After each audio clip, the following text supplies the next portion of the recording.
Remembering the Titanic by Frieda Wishinsky.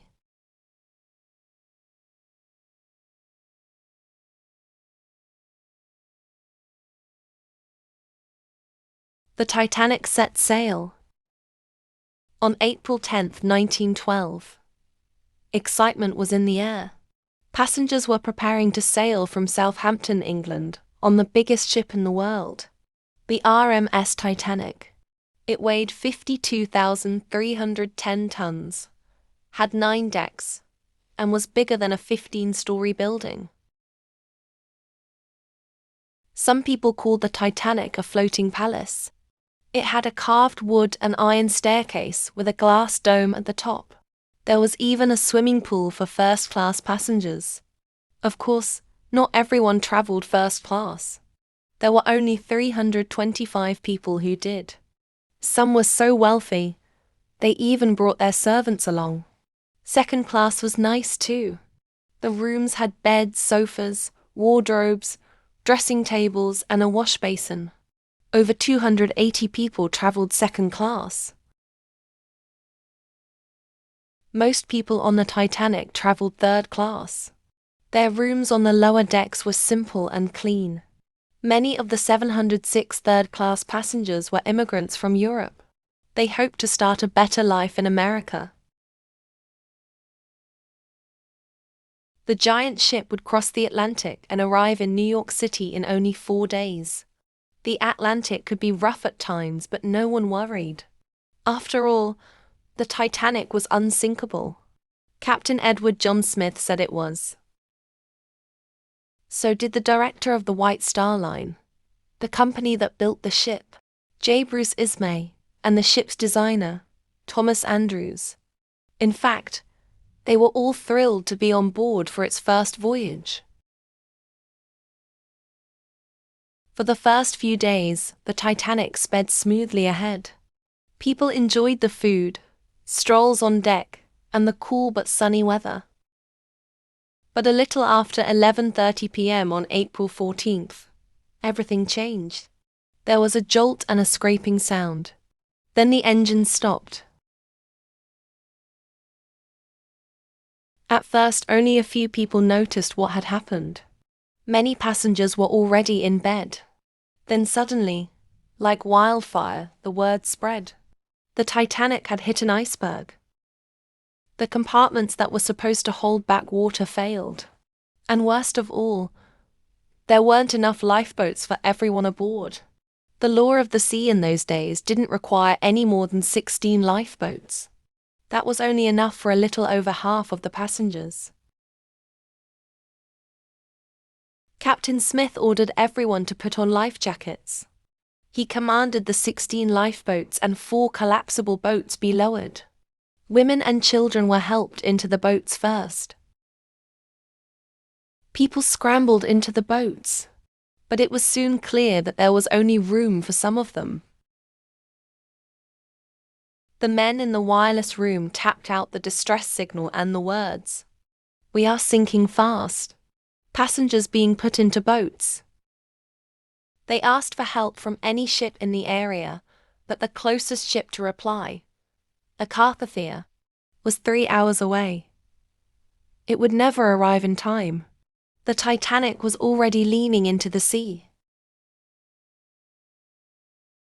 At 2:30 a.m., the great ship split in two. For 20 minutes, the survivors in the lifeboats heard the cries of those who had fallen into the sea. Then there was a horrible silence. At about 4:10 a.m., the Carpathia reached the first lifeboat. They helped the survivors aboard.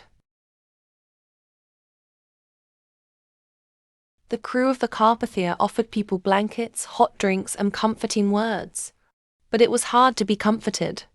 It had been a terrible night. Over 1,500 women, children, and men had perished. The Carpathia took several days through rough seas to reach New York. News of the disaster had already spread around the world. When the Carpathia arrived on April 18th, friends and family waited at the dock. There were happy reunions and terrible sadness as people discovered who had survived the disaster and who had not. Finding the Titanic. Over the years, many people have been fascinated by the story of the Titanic. An ocean explorer named Dr. Robert Ballard was one of them. "My lifelong dream," he said, "was to find this great ship." In 1985, Ballard and his crew sailed to a spot near where the Titanic sank. They used the Argo, a new underwater craft, to hunt for it. On September 1st, something amazing popped up on their video screen. Pieces from the engine of the Titanic. 73 years after the Titanic sank, Ballard and his crew found its remains. They also found beds, suitcase, dishes, and even shoes lying on the bottom of the sea. Ballard returned to the site of the Titanic in 1986 with an underwater robot called JJ. JJ was able to go inside the wreckage.